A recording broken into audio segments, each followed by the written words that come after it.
Mosaic, a daily news program from Link TV, presents a selection of news reports from independent and state-controlled broadcasters from throughout the Middle East.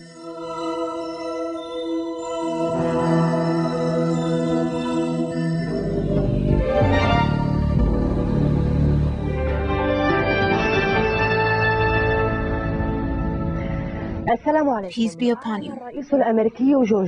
U.S. President George Bush announced that the Americans will return to the moon around 2015 in preparation for manned missions to solar planets, beginning with Mars. Earlier, Bush announced increasing funds to the National Aeronautics and Space Agency, which receives $15 billion, which uses 5% annually for exploring the moon and Mars. Meanwhile, for the first time since it landed on Mars on the 3rd of January, the Spirit spacecraft separated from its vehicle transport. Hours earlier, the Spirit had begun pivoting atop its lander platform in advance of its Mars exploration. Egypt's President Hosni Mubarak met in Cairo with Assistant Secretary of State on Middle East Affairs, William Burns. Discussions between Burns and Mubarak included the situation in the Palestinian territories and how to resume negotiations in the framework of the roadmap. They also talked about Israel's continued construction of the separation wall. In addition, the two sides also addressed reconstruction efforts in Iraq. In front of the General Assembly, British Prime Minister Tony Blair renewed his earlier statements about the issue of David Kelly, weeks before the publication of a report by Judge Brian Hutton. In July, Blair announced he would never have allowed David Kelly's name to be revealed. In response to a question by the leader of the conservative opposition, Michael Howard, Blair said that he's sticking to his statements about his question.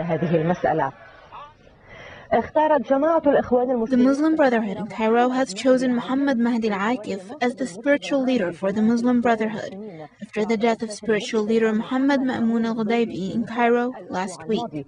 The appointed leader, who is 76 years old, represents the old guard, thus ending its young leadership. The Hamas movement and the Aqsa Martyrs Brigades of the Fatah movement declared their joint responsibility for the self-sacrifice operation, killing 4 Israeli soldiers and wounding 7 others in northern Gaza. In a joint statement, the two movements stated that this operation is in response to the crimes committed by the Israeli occupation forces. Hamas added that it will increase its attacks in the coming days. The 24-year-old Palestinian woman, Reem El-Riyashi, detonated herself at the Beit Hanun crossing, known as Iriz, on the border of Gaza and Israel, noting that for the first time, Hamas recruits a Palestinian woman to carry out self-sacrifice attacks against Israeli targets. The latest martyrdom attack occurred in the industrial zone of Beit Hanun, known as the Erez crossing north of the Gaza Strip. Israeli soldiers were searching for Palestinians wanting to obtain magnetic ID cards that would enable them to apply for permits to enter Israel. Meanwhile, the self-sacrificer Reem El-Riyashi detonated herself amidst a group of Israeli soldiers, killing 4 of them and wounding 7 others. A number of Palestinian workers were also injured in the bombing. She convinced the soldier that she had a metal rod implant in her leg. He opened the road and let her through, but after crossing, she detonated herself and people were wounded. As is their custom, the Israeli forces closed off the industrial zone, holding Palestinian workers while they searched them and humiliated them, before having them return to their homes. They also closed the crossings until further notice. The explosion happened all of a sudden, and I saw injured or dead women lying on the ground. They held us for about 2 hours and kept us in a squatting position. What can we do? Only God can help us. The Al-Aqsa Brigades and the Izz al-Din al-Qassam Brigades are the military wings of Hamas and Fatah movements. They released a joint statement claiming responsibility for the operation, which for the first time was carried out by a female Hamas self-sacrificer. The operation is in response to the occupation's crimes in the Palestinian territories. As long as there is occupation, there will be resistance. However, this time is different. For the first time, the Izz al-Din al-Qassam brigades wages an attack using a female fighter. This, of course, is a new direction and a new development to the Palestinian resistance to the occupation. Marta Reem al-Riashi is a mother of two and the first self-sacrificer from the Hamas movement. In her will, al-Riashi stated that she always hoped to carry out a martyrdom operation in Israel. This martyrdom operation is generating a lot of different reactions since it occurred at a major crossing in Gaza, which is vital to thousands of Palestinian workers. However, it is clear that this operation is in response to the Israeli occupation crimes committed in the Palestinian territories. Azam Badaro, Abu Dhabi TV, near the industrial zone, Erez, northern Gaza.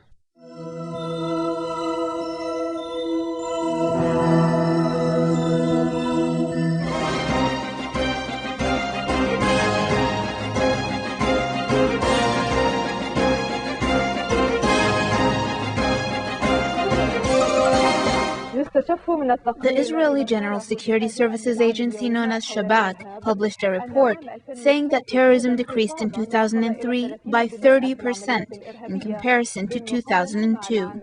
The security fence and efforts made by the security forces who foiled many terrorist attempts in Israel are the reason behind that decrease.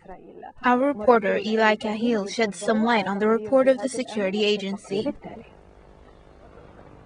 The annual report that was published by the General Security Services Agency, the Shabak, indicates that the number of terrorist operations decreased by 30% in 2003 in comparison to 2002.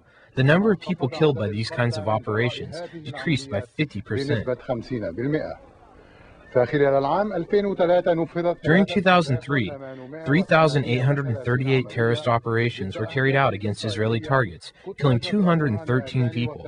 In comparison, during 2002, 5,300 terrorist operations were carried out, killing 450 Israeli civilians and military personnel. The security agency confirmed that the notable decrease in the number of terrorist operations that were recorded in the past year were due to the success of Israeli security forces in countering terrorist activity and foiling most of the operations that were planned by terrorist organizations. The agency also says that this decrease is not linked to a change in the activity of the Israeli security organizations. Rather, it is due to improvement in performance. Furthermore, the security agency confirmed that the construction of the security fence has contributed to decreasing the number of terrorist attacks. There is a widespread belief among security agencies that once the construction of the wall is completed, there will be a further decrease in the number of terrorist operations. Meanwhile, the report indicates that foreign intervention in Palestinian affairs by the Iranian government and Hezbollah has continued in 2003, especially during recent months. Now Hezbollah finances and directs most of the Fatah organization's activity. The report also says that Iran is considering using the Arab citizens in Israel as a tool to expand its influence in the region. Despite that, there is a notable decrease in the number of Arab citizens who participated in terrorist activity during the past year.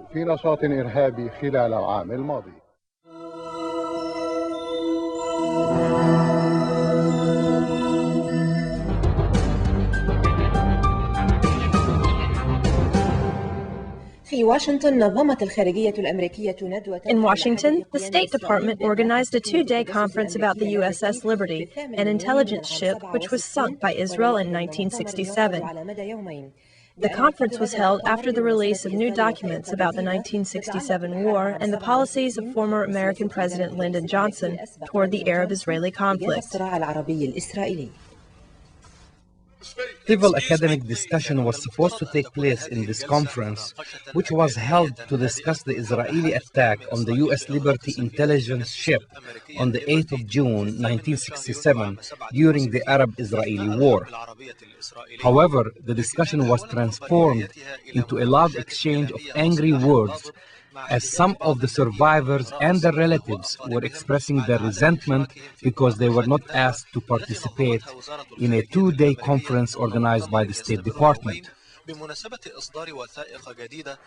This conference was held after the release of the new documents related to the 1967 war and the policies of the former American President Lyndon Johnson towards the Arab-Israeli conflict. Sinking the ship caused the death of 34 American sailors and injured more than 117 others. One of the panelists, Jay Crystal, defended his position, saying that the Israeli attack on the U.S.S. Liberty was not deliberate. Rather, it was caused by an American and Israeli miscommunication. He said that communications between Israeli pilots indicate that in the beginning, they thought it was an Egyptian ship.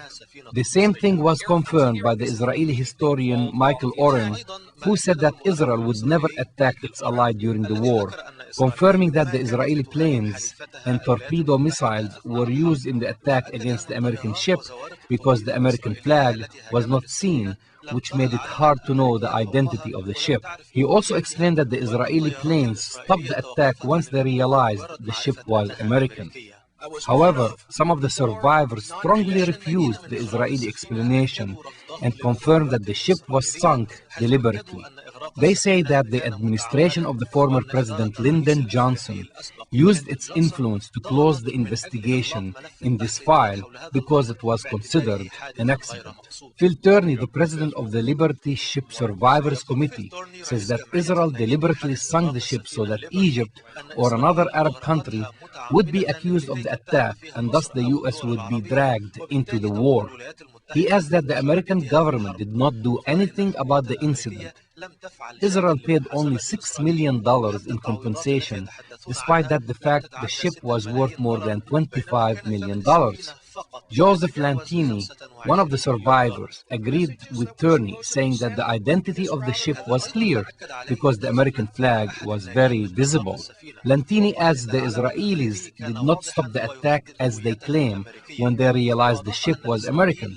Rather, they continued the attacks, hoping to sink the ship and the secrets of what happened with it. He says that it was a miracle that the American sailors survived. He added they managed to send a radio signal asking for help.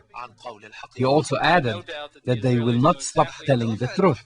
One of the possible reasons behind the Israeli attack was revealed by the American journalist James Spanford. He says that Israel wanted to cover up the massacre it committed against the Egyptian war prisoners in Sinai who were captured during the war. He added that many officers from the U.S. intelligence agencies confirmed to him that the incident was deliberate. He says that there were many attempts to cover up facts related to the incident and demanded opening comprehensive investigations. Some people hope that the release of new documents in relation to this case will be helpful in resolving it. However, these documents only help in shedding light on a few details. All of those who attended the conference, whether they believe that Israel is guilty or not, maintain their previous points of view. Nevertheless, the conference has reopened a dialogue concerning this file and why no serious investigations were ever made to uncover the truth about what had happened.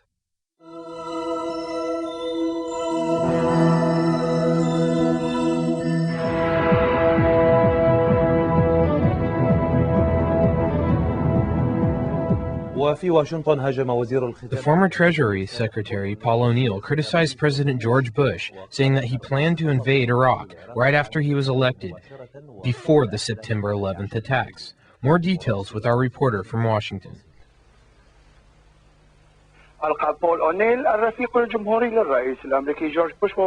Paul O'Neill, the former Treasury Secretary and the Republican friend of the American President George Bush, shed more light on his experience while he served in the Bush administration in TV and press interviews. He cast doubt on the credibility of the American president and the reasons used by his administration to launch the war on Iraq.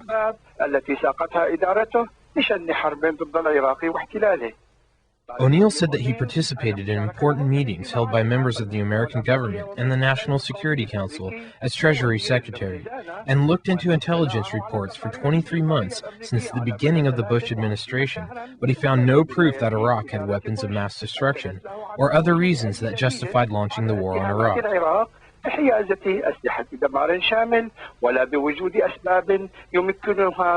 O'Neill pointed out what he described as extreme secrecy surrounding the Bush administration, saying that it started focusing on how to get rid of the former Iraqi regime from the first day it took office and before the September 11th terrorist attacks in New York and Washington.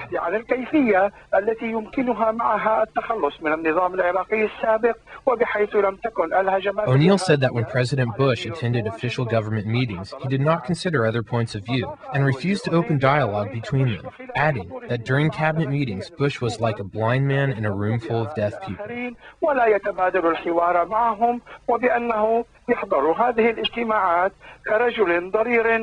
These comments created a political earthquake for the American president at both domestic and international levels. They helped the Democratic candidates who are competing with Bush in the presidential election and overshadowed the Monterey Summit for American and Latin countries in Mexico.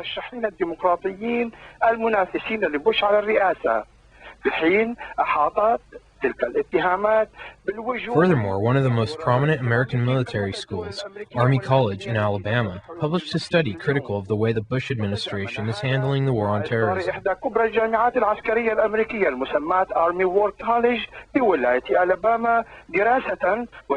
The study called Bush's war on terrorism an unrealistic quest and accused him of being distracted with the unnecessary war in Iraq, which may be followed by other unrealistic wars with countries that pose no threat to the United States.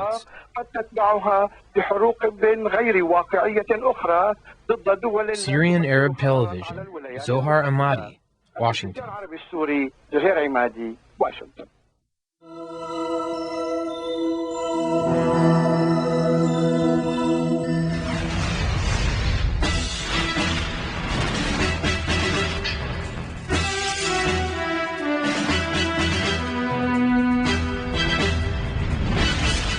A car bomb killed at least 2 Iraqis and injured another 29 Wednesday near a police station in the rest of town of Ba'quba.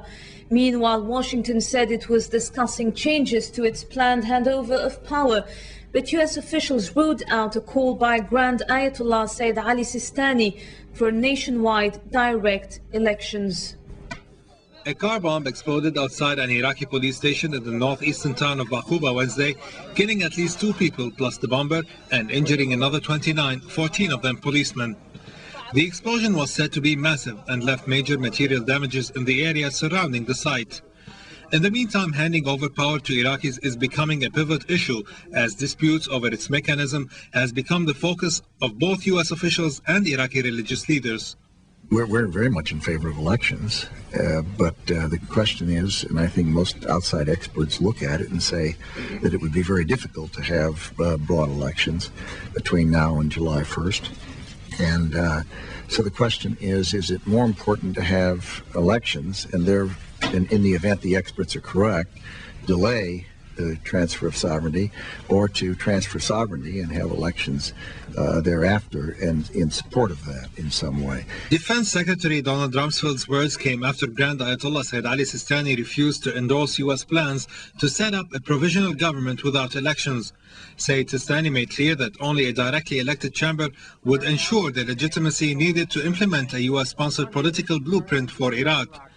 The current U.S.-appointed Iraqi Governing Council agreed last November that the next government could be chosen in regional caucuses, not full-scale elections. According to the American proposal, the first formal national elections would not be held before March 2005.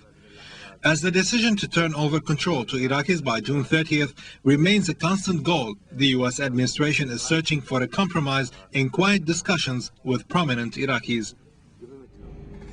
The UN Security Council is to hold talks on Iraq on Wednesday after Secretary General Kofi Annan took a first tentative step towards returning UN staff to the country. Diplomats said Annan ordered an advance team to visit Baghdad in the next 2 weeks to assess security for the UN to help Iraq prepare its first self-rule government since the ouster of Saddam Hussein. Anand says he wants the governing council and the US-led occupation to spell out clearly what the United Nations would be expected to do and what kinds of security arrangements could be made. A US military judge gave deadline to prosecutors to present key evidence against an airman accused of spying at Guantanamo, Cuba, US naval base. The US Air Force Arabic translator was arraigned in a court-martial on espionage and other charges that could send him to prison for life. Amid defense compliance that no case had been made against their client, a military judge gave prosecutors a February 25th deadline to present key evidence against a Syrian-American airman accused of spying while working as translator in Guantanamo, Cuba. Senior Airman Ahmed Al-Halabi, who faces life in prison if convicted, has been charged with espionage related to his work at the base where the United States maintains a prison camp for suspected Al-Qaeda and Taliban members. A neutralized American born in Syria, Al-Halabi was arrested at Jacksonville Naval Air Station in Florida in July at the start of a leave from Guantanamo when he was heading to Syria to marry his fiancée. He was accused of carrying jail maps, letters and other sensitive documents from Guantanamo. Halabi denied the charges. His lawyers complained after the arraignment hearing at Traverse Air Force Base north of San Francisco that the prosecutor has hidden a weak case by classifying the evidence.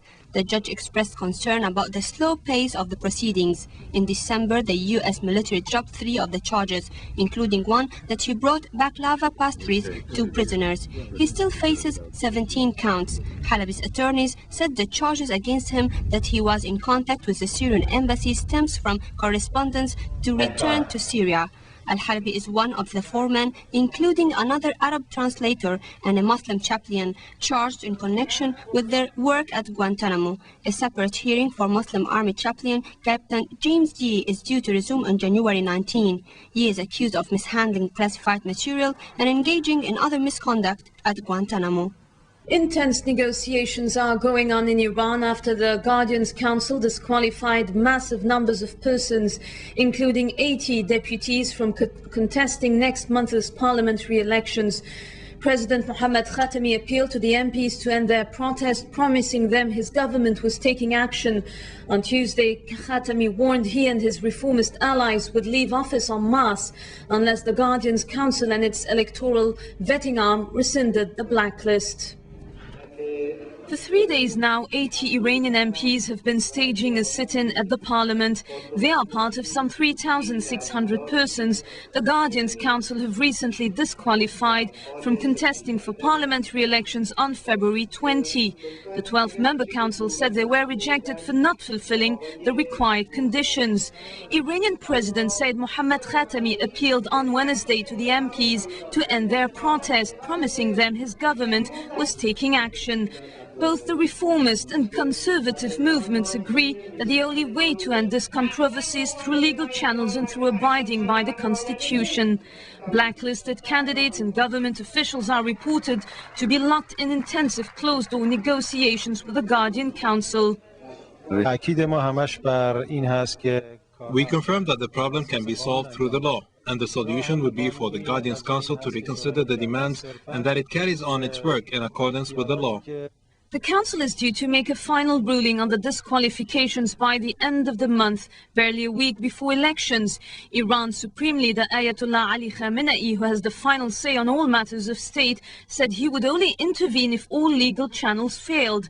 Meanwhile, deputies said the political crisis will not have a negative impact on voters' turnout. The participation of voters in the coming elections will be higher compared to the last parliamentary elections. I believe it will exceed the 50%. The dispute between the two state institutions is not the first in the experiment of the Islamic Republic of Iran, which is now 25 years old. But resorting to the law and then to the supreme leader remain a guarantee for this political system.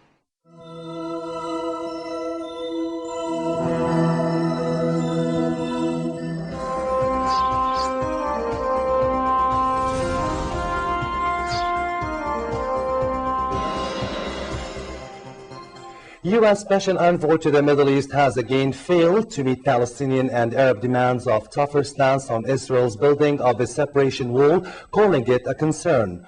Following a meeting with Egyptian President Hosni Mubarak in Cairo, U.S. Assistant Secretary of State for Foreign Affairs William Burns acknowledged the risk defense poses on the U.S.-backed roadmap to peace, but stopped short of saying what Washington plans to do to persuade ally Israel to quit the building. Defense has been decried internationally as racist, land-grabbing, and a major obstacle to peace. We've made very clear that the core of our concern is about the course of the separation barrier.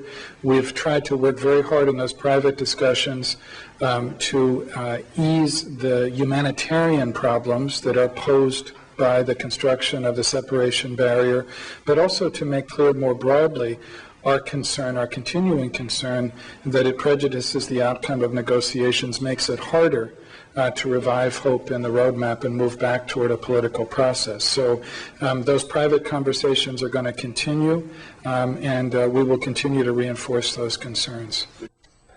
At least 5 Iraqis have been killed and more than 30 been wounded in a car blast in Baquba, while the U.S. occupation troops announced it captured a former Iraqi official. Witnesses said a civilian car charged towards the main gate of the police compound in the west of town and detonated in front of a crowd of passers-by and police. The police station building was severely damaged. Iraqi police said it was a suicide attack, but a U.S. military spokeswoman later said the car had been packed with grenades and mortar bombs and detonated remotely. The attack was the fourth against Iraqi security forces in the last 3 days. It came hours after a pre-dawn raid by U.S. troops in the town of Samarra, north of Baghdad, during which they killed 9 resistance fighters and seized 4 nephews of Izzat Ibrahim al-Duri, the most wanted man still at large in Iraq. Izzat Ibrahim has a bounty of $10 million on his head. The U.S. military also announced the capture of a Ba'ath Party member. As a result of aggressive operations this week, the coalition announces the capture of Hamas Sirhan al-Muhammad, number 54 in the coalition 55 deck of cards list. Hamas was captured as a result of a combined operation by the 82nd Airborne Division and Special Operations Forces. He was captured January 11th in the vicinity of Al-Ramadi and is currently in coalition custody. Meanwhile, in Tikrit, 3 foreigners were killed when unknown assailants fired on vehicles they were traveling in. Iraqi police said a convoy carrying supplies to the coalition came under fire, where 2 Pakistanis and a Turk were killed. British Prime Minister Tony Blair has been accused of being in desperately dodgy situation over the naming of weapons expert David Kelly. For the 2nd week running and ahead of the publication of the Houghton Inquiry report into the death of Kelly, Blair was pressed by Tory party leader Michael Howard in Parliament whether he stood by his denial of having authorized the naming of Kelly. The weapons expert was found dead in countryside near his home after he was revealed to be the government scientist at the heart of the question of whether the government had sexed up a dossier on Iraq's alleged weapons of mass destruction. He hasn't answered the question, and the whole country knows it. I will give him one last chance. And I will carry on asking this question until we get a straight answer from the Prime Minister. I have already answered it. And let me say once again, these are precisely the issues that the inquiry will go into. The judge has all the material that he needs. It is completely absurd for the right honourable gentleman to be raising these issues about my integrity before the report has actually been published.